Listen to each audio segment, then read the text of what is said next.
What's up, you guys? Welcome back. Welcome back to my channel, Just Simply Sports. With me, I am Kaja. And if you are looking at me, you're looking at my eyes right now, you're like, she looks just simply tired because I am. It has been a long weekend, and even longer day. I am running on like, I don't know, 30 minutes, an hour of sleep, a full day of work, but I'm here and we got to talk sports because we are rolling into week 9 in the NFL. And I missed this yesterday. I heard about it yesterday evening, but I was like, I gotta wait till I have some more energy to come and talk to you guys about it, right? Anthony Richardson, Jesus, he is catching a lot of flack for tapping out because he was tired in the game yesterday. He quit, you guys, and it has been the talk of the town. So we're gonna watch the play. You're gonna actually hear Anthony. He actually said it in the post game press conference. Like he was honest about it. I can't. I gotta respect the honesty, right? Nevertheless, I'm gonna play the clip, and then we'll talk about it. How about this young man right here, Anthony Richardson, literally taps out of the game after a run. I've never heard of anything like this. The quarterback literally tapping out of the game. What are we doing here? Oh my God. Let's be clear. He acknowledges that's exactly what he did. You may be wondering, well, why is he, when a player taps his helmet, for those who don't know, he's asking the coach for a break. After the game, Anthony Richardson was asked about that moment, and this was his explanation. Man, tired. I ain't gonna lie. That was a lot of running right there that I did, and I don't think I was gonna be able to go that next play. So I just, just told Sam I just needed a break right there. He was. Wait, I'm gonna play a Okay, little bit let me speak to the camera. Bro, I'm a former offensive lineman. We don't get breaks. We're sitting there blocking for you every single play to protect you, okay? And you're going to sit there and going to tap you and ask out of the game? You need to get your conditioning up. I don't know what, I can't even wrap my mind around the fact that you. Oh man, poor Woody. Damian Woody is like, what in the entire hell was that? Now, I do not have NFL experience. Obviously, I'm just a fan of the game. I love watching it. And then, of course, talking to you guys about it. So my perspective is just from a fan's perspective. It is not that of a former, you know, professional athlete. But there are two sides to this for me, you guys, because I feel like there's a side of me that's like, if I'm the face of a franchise, for me to quit in a game like that is such an awful message to send to your fellow team. You're a leader of men. You're supposed to be. You have men in this locker room who are older, maybe some a little bit younger, same age, whatever it may be.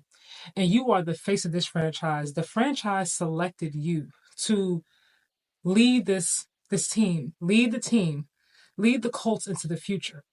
And you tap out.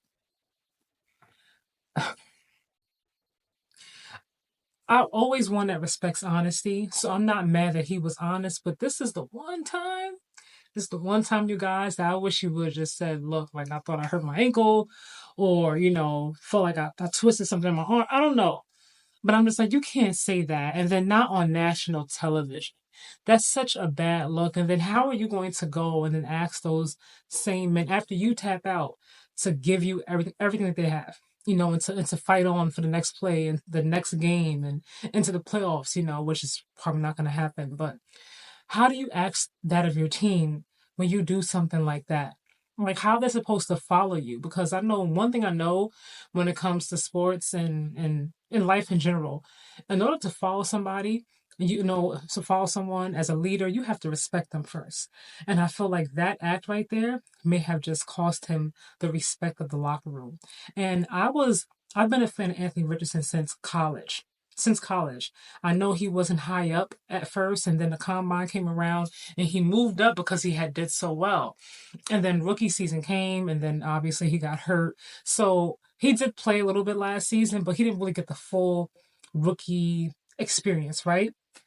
And I say that to say, on the flip side of this, I feel like if you really feel like you cannot continue on, I would rather someone say, let me tap out, let me get a break, rather than collapsing on the field like Damar Hamlin did, or going into cardiac arrest, trying to push themselves. If you really feel like something's going on here and I just can't make it to the next play.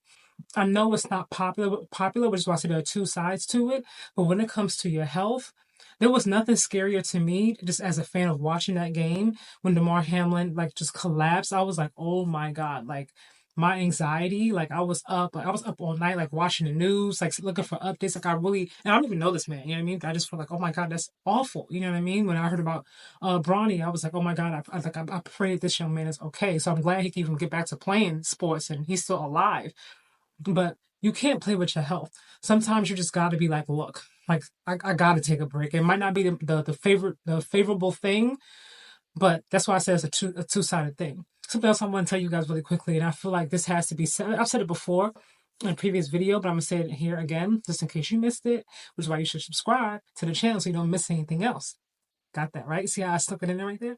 Now, I feel like rookies, and I'm saying he's a rookie because he didn't really play that much last season because he got injured, right? I feel like the expectations that are placed on these rookies are too much. I know Jaden Daniels, he's him, right? And I think he is, this rookie of the year is just not even up for debate, if you ask me. But I feel like a lot of times there is so much pressure and expectation placed on these young men to come right out of college and to just take a franchise and just carry it right into the Super Bowl, so to speak, or the final round of the playoffs, or NFC championships, AFC championships. And these things take time. I feel like if Anthony Richardson had matured a little bit more, he would have known not to say that. Even if he did have to tap out because he was just tired, he would have known not to say that out loud in a press conference. You know what I mean? He would have known better than to say that in front of the whole locker room. Maybe he would have told his coach that one on one, but he wouldn't have said it so loudly and been so transparent with it. Maturation takes time. You can have all the talent in the world, and he is one hell of an athlete. He's athletic. He's athletically, he is super gifted, but I feel like he is still developing. He is still developing. He's not having the best year. Truth be told, they should put Joe Flacco back out there and let him learn because, the offense moves better with Joe Flacco. I don't know what he was doing when he was at home on the couch last year, but he came for the Browns. Now he's back with the Colts. I don't know what Joe Flacco was doing, but whatever, it's a winning recipe. So he might want to learn. Sometimes you need to learn. I feel like ownership and GMs have to stop automatically assuming that these rookies are going to come in and just save their franchise right away. Anthony Richardson, to me, is a prime example of someone who needs more time, more time to develop from a quarterback position and also mentally, and that takes time. It doesn't happen overnight. So I feel like I know everybody's upset about what he said. It wasn't obviously the popular thing to say, but you got to give him some grace. Grace has to be given because he's a young man. He's going to make mistakes. He's going to make plenty of them. Proper training when it comes to media training. I'm not sure if he had media training. I'm going to assume that he hasn't because if he did, he would have known better. Or if he had like a veteran that maybe he was close with in that locker room, he would have known like, okay, rookie, like this is like what we don't say. And again, I'm calling him a rookie because he got hurt early on in his rookie season. So he hasn't really have a chance to really settle in and develop like some other players have, Jaden Daniels obviously is otherworldly. But Caleb, who everybody was banking on being number one and just coming out and just taking the world by storm and throwing for 4,000, 5,000 yards. I heard all kinds of craziness. I heard a potential Hall of Fame, all these different things. They're doing better, but they didn't start off so good, did they? It was looking like, and it's still looking like maybe Jaden should have been number one and he should have been number two. But, the career just started. They still have plenty more years to go, if God willing. But nevertheless, it takes time to mature and to know sometimes you don't have to say everything. That took me a while to learn. I was younger. I would just say whatever came to mind. Now that I'm a little bit older, I'm like, I'm not old, but a little bit older. I'm in my 30s, you guys. But as I've gotten older, I'm like, you know what? I don't even say that. I don't need to say that. I might want to say it, and I might feel like I should say it. But I'm like, if I say it, is this going to do more harm than good? And I feel like as time goes on, Anthony Richardson will learn that. Hopefully he learned it already. And I feel like moving forward, the expectations have got to stop with these franchises. You have to allow these young men to develop. I don't know what happened with the development phase. The Tom Brady's, they had time to develop. They didn't just come right in and go to the Super Bowl. Patrick Mahomes, time to develop, learn, watch. Jordan Love, Aaron Rodgers is not doing too good right now, but when he was doing good, Jordan Love was sitting there watching him, learning, and look at how he's playing now. Though there's something to be said for that, and I feel like if we go back to the development part on the field and off, what to say, what not to say, how to carry yourself when you are the face of a franchise. It will go a long way for Anthony Richardson and all the other rookies who are going to be coming after him, and even some in this class right now.